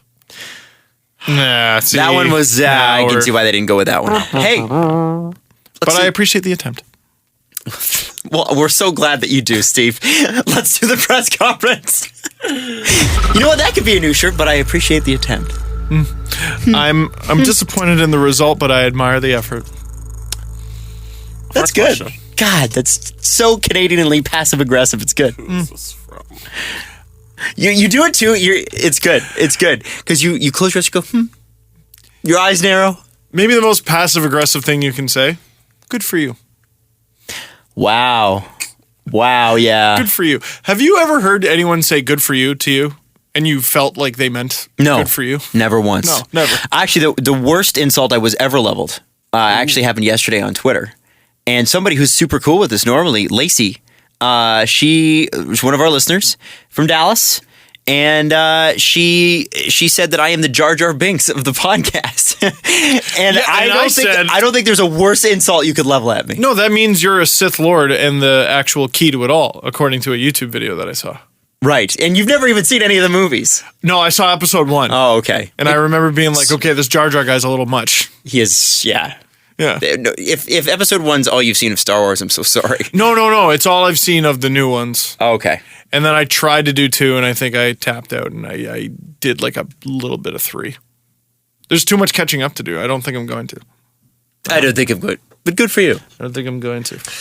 Graves wants to know from you, Adam. Uh-oh. He's going to Calgary and Edmonton to watch his beloved Nashville Predators. Just wants to know, God, you're gonna have fun. What's the most efficient way to get from Calgary to Edmonton? There's one highway. Plane. Oh. There's one highway. There's one highway. And that's the highway where I saw 2 horses going at it. Oh, good. That was the most exciting part of that adventure. I was driving in the backseat of a car with my co-host at the time, who and her husband was driving. And that highway, there's nothing going on that highway. I forget what it's called between Calgary and Edmonton. There's a number for it. I forget, but all sounds like you can't miss it. Yeah, you can't. There's just ask the locals. What's the highway between Calgary and Edmonton? They'll be like, oh yeah. And don't go in the middle of winter. I hope you're not going in the middle of winter because there's always. I don't think he has a choice. He has to go whenever Nashville's playing in Calgary. I don't know when they're doing drive safe. Yeah, January. Okay, so right in the dead of winter, which is the worst time to do it because unfortunately there's a lot of accidents. It's icy, it's crazy. But yeah, there's all I hear is ew coming from the front seat, and I look out, and of course there's there they are. If you and could you give them a little privacy, Adam? Yeah, right. Well, they did it right beside the road, and it was like, come on, you guys. And also, any food recommendations for either city? Yes, I'd always check out Panago. There's lots. Steve and I had if you're not in the mood for pizza, or if you've had too many pizzas, which I recommend having too many pizzas. Absolutely. Hudson's is a great pub in both cities. Yep. Especially with one on White Avenue in Edmonton. There's one on 10th in Calgary, which is like downtown, close enough to the Saddle Dome that you can walk. Beisenberger there is amazing. Yeah, you know, if you're in New York pizza. If you're in California, you maybe get some good Mexican food. San Francisco, you get some chowder. Alberta, beef. Yeah. 17th Ave, too, in Calgary. White Ave in Edmonton, 17th Ave in Calgary. Can't go wrong. Love them both. Hi, guys. Love you, Calgary and Edmonton. Even though you don't love me. Who? Adam. Oh, yes. Good name. I want to know. Go ahead. So Jeffler has this tweet where he says, "Boo!" Oh, sorry. Conacher for Bishop. Ottawa just fleeced Tampa. What a panic move by Yzerman. That was back in 2013. I remember that tweet. Yes. So, do you have a tweet as bad as that? When was the last time you had Worse. a Worse. A cold take? You know, so I had planned to put an old clip, like an old LFR clip at the end of each LFR this year, and I still might do it, but wow, those videos are bad. Staggeringly bad. I mean, I talked about how the Leafs could be so much better if they just called up Christian Hansen, how the Leafs captaincy is up to between Matt Stajan and Ian White. I talked about the Jamal Mayers trade being great. I defended the Stempniak trade. It goes on and on. I've probably over 9 years so far been wrong more than right. Well, I've had many moments like that on this podcast. I don't think anybody's Pavlik. That one's my favorite. Oh my God, that was a good one. Called him a crappy goalie, and then he goes and wins, 12 straight games? Yeah. But eventually, I was right. I mean, now, yeah, he's in the minors, but yeah. I'm playing the long game on Pavlik. Yeah, so that Pavlik was one. I tweeted, I think, what was the Rick Nash trade? It was Dubinsky, and was it a... you're going back. I'm going back. I was in Calgary, and I tweeted about it. Nash went to New York. And Dubinsky... Columbus got Dubinsky... Anisimov? No. We're looking it up. Columbus fans are screaming. They know. They remember. Here we go. Who was it? Brandon Dubinsky, Anisimov, Tim Erickson, and a first-round pick. Yeah, Oof. And I remember at the time... Columbus. And I don't know what Columbus used the first-round pick on, but I remember at the time going, wow, New York paid a lot for Rick Nash. Turns out, I still think they won that trade. Because they have been to the Stanley Cup Finals, and Columbus has been to the playoffs, I think, once or twice at the most since. And Tim Erickson. Once. Former Leaf Tim Erickson. Yes. Former Leaf great. Former first-round pick. Yeah. Also waiver wire pickup. Yeah. Yeah, I think, I mean, God, that would be one where I was definitely way wrong in terms of tweeting. But like, I mean, God, just listen to the old episodes of this show. Listen, you make the best informed judgments that you can. Sometimes you say stuff and it's incorrect. And you just have to take your medicine and go, you're incorrect, man. The good one might be listen to like what we said when we were talking about when it looked like the Leafs were probably going to get David Clarkson. Oh, yeah. Because we were dreading it, but we were also like, here's how it could be good, right? Yeah. Guys? Oh, I wrote an article, LeafsNation.com, on how Clarkson getting suspended for 10 games to start his Leaf career might be the best thing that could happen to him. Because then he kind of falls out of the spotlight a bit. You said it on the show too. I remember gets that. to come in nice and relaxed. He that you can cool things down a little bit. Finishes the season with 5 goals. Mm-hmm. The thing you need to realize about life is that you're going to be wrong 80% of the time. But that's kind of that's what evolution is. Evolution is, yeah. Being wrong, learning from it, and hopefully not getting killed. Not repeating it. By you being wrong. Yeah. Yeah. So I'm completely fine with being wrong as long as I've learned from it. And boy, have I been wrong a lot. I tweeted like a couple of weeks ago when the Jays were losing a lot in September, like, why are we doing this? Why are we drawing this out? Just lose already. Just miss the playoffs and lose. And then, I mean, the next week there was the wild card walk-off. And then a week after that, it was Donaldson's dash against Texas. Mm-hmm. No matter what happens against Cleveland in game 4, 5, 6, or 7. I think a better person to answer that question would be the listeners of this show. Like, if you were to go back to the beginning, I think I was questioning why you didn't like the Bernier trade, because I didn't think it was all that much. Oh, okay, we lost Stajan in a second round pick, but I mean, we're getting a guy that could have a lot of potential. Could be great. And I remember Bernier saying, has already screwed up. We have an episode of this show called Dave Bolland is a Stud. He was. He was. For a couple of weeks. Until he got injured. And then he never played again. Thank goodness. Not for the Leafs anyway. Thank goodness for us. That injury had to happen for the Leafs to part ways with Boland. I would also argue that he's not as good because of it. Yeah, and I would never wish that on anyone. I know you. Noel, I don't. The reason I say stuff like that is because every time I even veer off the tracks a little, I get hammered online for that. And sometimes things that are said on this show are attributed to me that are things that I didn't even say. So it's kind of like you're like, okay, well, there's no winning. There's really no winning this. So somebody wants to make a thread about things we were wrong about. Hilarious cold takes. And make it indisputable. Yeah. Like, don't be like, Freddie Anderson's not going to work out. Steve said Richard Panik's not as good as Leo Komarov. Yeah. That's up for debate. No, it's not. Shut up. It's not. You mean... Oh, I see. Leo Komarov's a better player. Yeah, but I'm sure you can make the argument. Let's make a definitive cold take. Definitive, and make it funny. Corey Conacher versus Ben Bishop. That's definitive. Yeah, you got egg on your face, Jeff. He goofed. Mm-hmm. Yeah. We'll read through them next show. I can't wait to hear them. I'm excited. I'm really excited, actually. And timestamp it too, you dirty liars. 2 more things. 1, Jen wants to know which team has the most lit group chat. What do you mean? Like if an NHL team, if they have their like a WhatsApp Facebook conversation or group chat, whose is the best? A Slack? I mean, the Pens got to have a pretty good one. I think so. Sharks. Because you got Brent Burns in there. Oh my God, the Panthers. Panthers. Yeah. Yager and Luongo in the group chat. Come on. That's a good one. And they're a young team, so they're all hip. Mm-hmm. You got James Reimer asking how you use this thing. Yeah, that's a real good one. I like the Panthers. Good question. Yeah, I like the Panthers too. Yeah. Did Jonathan Drouin have to be re-invited into the Slack? Yes. At the end of last year? Yeah, so both Florida teams would be good. Yeah. Habs one would be like, it'd be okay. I actually think it will be pretty good in a few weeks when they get to know each other a little better. Because they're young. Also new. I don't think they'd be so open to because you're 18 and you're awkward most of the team. Every time JVR says anything in the chat, whatever, Dad, and he just goes, "I'm 27," and like just keeps going like that. Oh, rascals. I think the Habs one would be interesting. I think it would just be a "We hate Terrian" group. Okay, like it just he definitely doesn't know how to use this, right? It'd be so sarcastic. It would be like, "Oh, great, we're going to play that system of defense." Did you notice Carey Price's quote, by the way, about PK?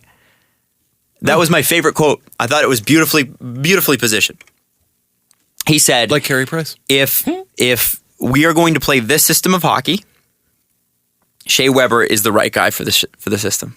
Yeah, that's what you always want to do. Is you want to mold your team and your core around your coach. And he didn't say whether it was a good system or not. And he didn't comment on whether it was a good trade or not. I just thought, beautifully done, Carey Price. You know what's funny? What's been funny about the swapping out Lars Eller for Andrew Shaw is people have kind of stopped comparing the two players and gone, well, I mean, at least Terrian's going to use Shaw. You know what I mean? So in a way, yeah, it is better. It is better for the Habs that they have Shaw instead of Eller. Mm-hmm. In a way. It's better for Eller. Good for Shaw. What an upgrade. Although the slew foot thing, I don't know what that was. And he escaped discipline. How do you not get suspended for that? That was weird. That was really weird. Because he's Ontario-born Radko Gudas, apparently. I don't get it. That was goofy. Last question. Adam, how was interviewing Wayne Gretzky? Oh, yeah. Great. It was really great. Adam, did you see Adam look up just now? He had to remember. Adam, did you ask him about the China Club? I did not ask Wayne Gretzky about the China Club. I'm sorry. Yesterday in the studio, you're Adam booted. Said, I'm going to try. I'm going to try and ask Wayne about the China Club. I was going to try, and I honestly... And I was hoping. It just... The time didn't strike. He was in and he was out. Like, there's no... He wasn't warm. Did you warm him up? Oh, yeah. We'd warmed him up. It was great. Actually, we... I'm going to post a video later. But I think it was, Dina said something, Dina, who's the main host on the show, who lets me jump on these interviews from time to time. I have no idea why. Dina Pugliese. Who's so awake. She is the most awake. At 6 in the morning. Hi, everybody. She scared the shit out of me when I was on that one time. She's just got a lot of energy, man. And that's the best part, is that Dina keeps the rest of us going. Because she's got so much energy. I know. It's the best. So, and Wayne said that this morning. He said that to her. He's like, you guys are just so awake. Wayne said that. You were this close to calling him Wanye. Wanye.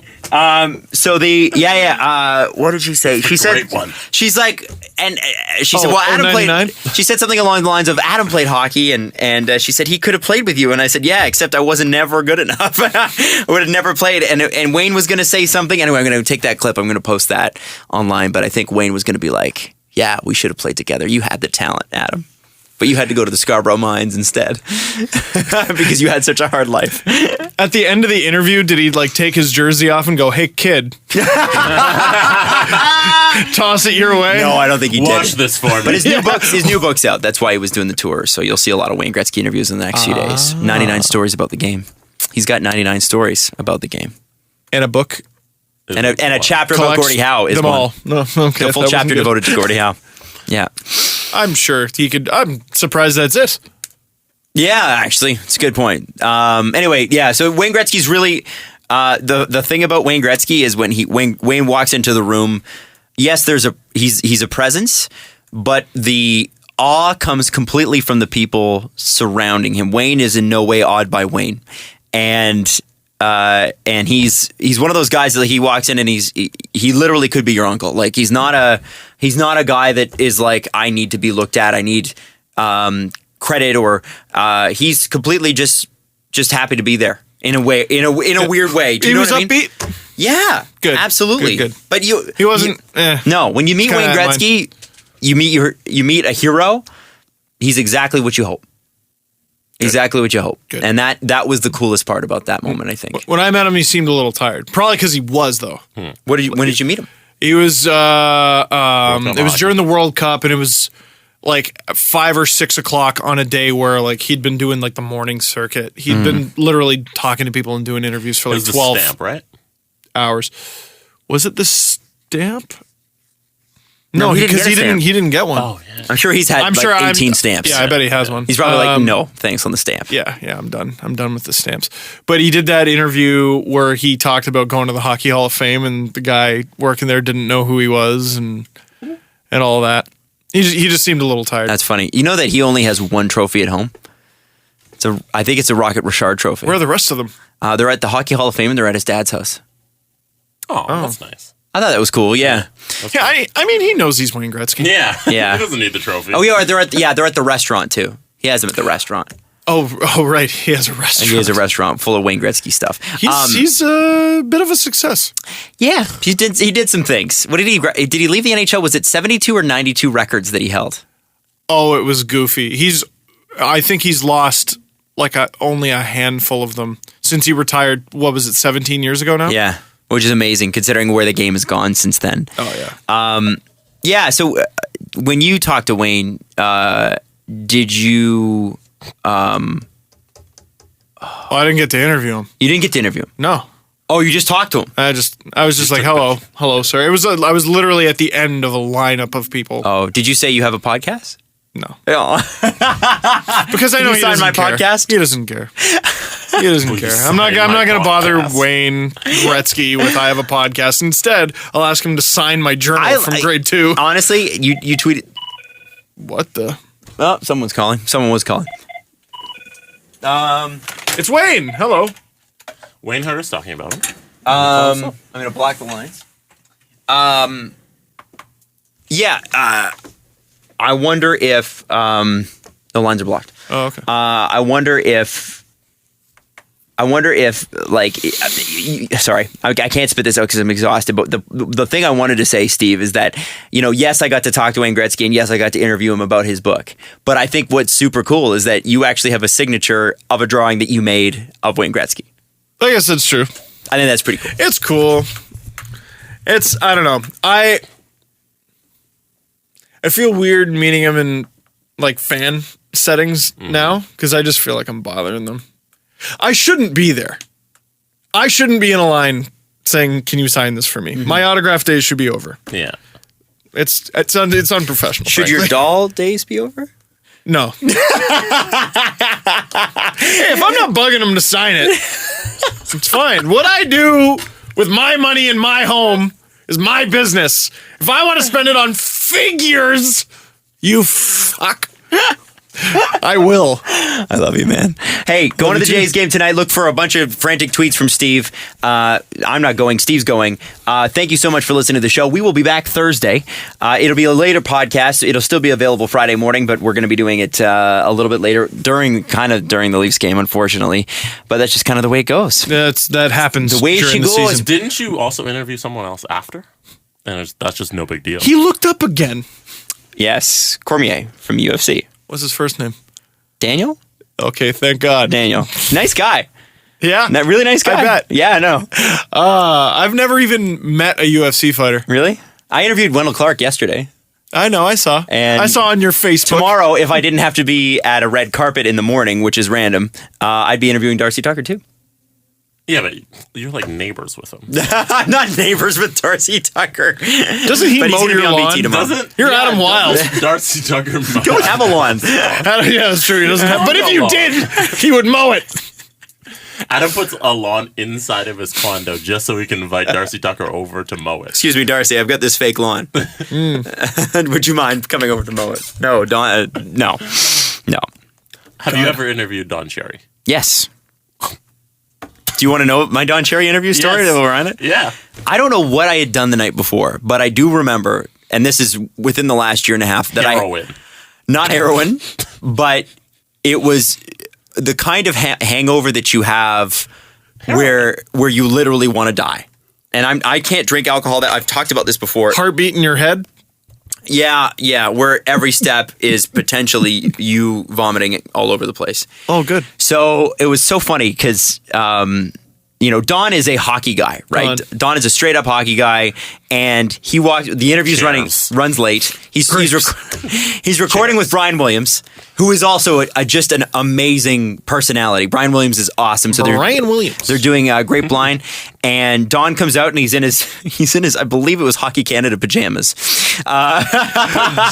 He's wearing. It was a Saturday morning, like it was, and he had. That's true. Yeah, when he's not in his suit.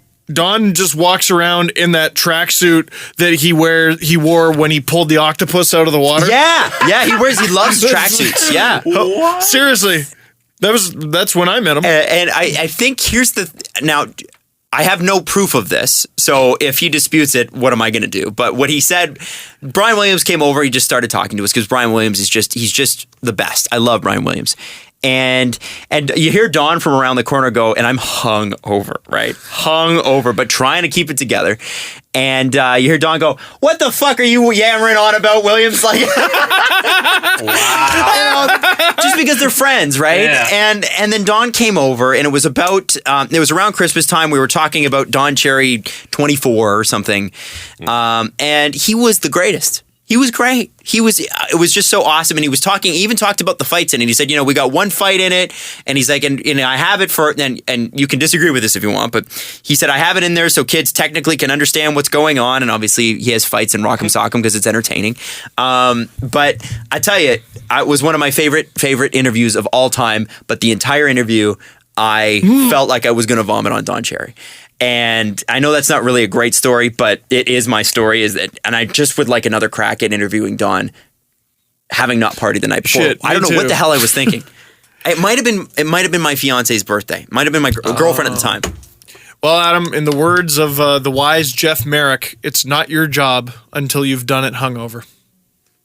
Well, if Jeff says that, then I'm in. Hey, thanks for listening to the show. Thursday we will be back. What happens in the game? What's that? What happens in the Blue Jays game? I think the Jays pull one out. I don't have a good feeling about it, but I'm going to say that. I think the Jays overcome the circumstances, and the champion of the game will be Circum Sanchez. Okay, you're never allowed. I work for Deadspin.